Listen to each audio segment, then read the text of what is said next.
So I want to do a quick video to talk about something that we discussed in the kids class on Monday night, which was about inside and outside, which I think is really important for you guys to first start understanding when you're first starting training, but also it's an incredibly important idea for senior grades in terms of any kind of partner work, whether you're talking about competition free fighting, dojo fighting, self-protection stuff. The idea of being on the inside or the outside and understanding what that means is really important. So if I just borrow my assistant from here, just put your right leg forwards and put your right fist down.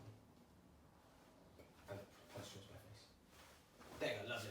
Okay, so inside or outside. So basically, what I mean by inside or outside is inside or outside of the attacking side, okay? The current attacking side. So when I mean outside, what I do is I move to this side. So I am outside the line of the body. What that means really is I'm more worried about what this hand's going to be doing next. So when we talk about moving on the outside, like we do in your kumite when we're in back stance and we push away with tatishuto, I am forcing myself to be on the outside. And being on the outside is probably the most important thing and the thing you should be looking for all the time, because it means you're moving away from that danger. So therefore, if that's the outside, this is the inside. So if I'm moving onto this inside line, which is fine, and sometimes you'll have to do this, but it's a more dangerous position because you are then in line to get hit by that hand. Perfect. Okay?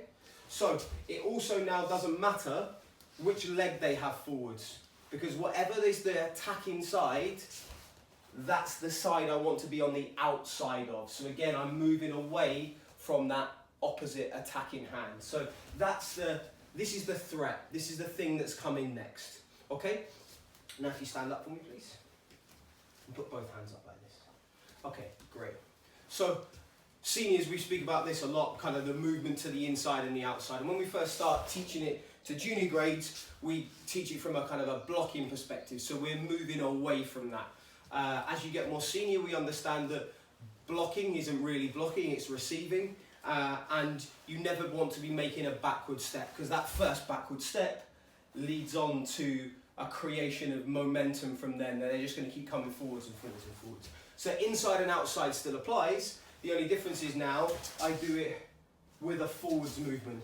So I am moving on to the outside all the time, but as I do it, I am moving forwards. And this is where we start getting used to this double hand tapping or double hand passing, that my lead hand makes contact and my other hand moves away. So I am on this outside line.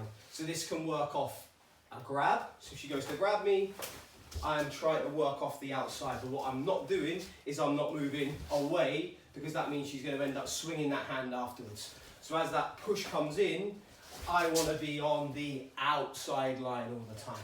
Sometimes, and that's easier to understand or easier to pick when it is a thrusting technique, a straight technique.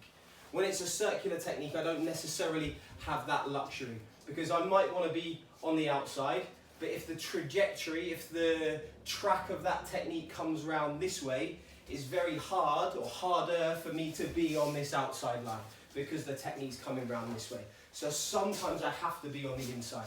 But that's where we spoke about before, that I don't just stay on the inside and move backwards because I'm leading onto this hand. As this comes in, boom, I'm going forwards and on the inside. Okay? So it's just a really quick video to talk about inside and outside. So one more time. Outside is outside the line of the initial attacking arm. And I want to make sure, if I can, that I take both my hands and my feet. Junior grades, when you first start learning this, we use it as a block and we go away, but we're still making that line on the outside, we're still making distance, boom, to then come back in again. Senior grades, when we're doing it, we're trying to do it with a forward movement, not a backwards movement.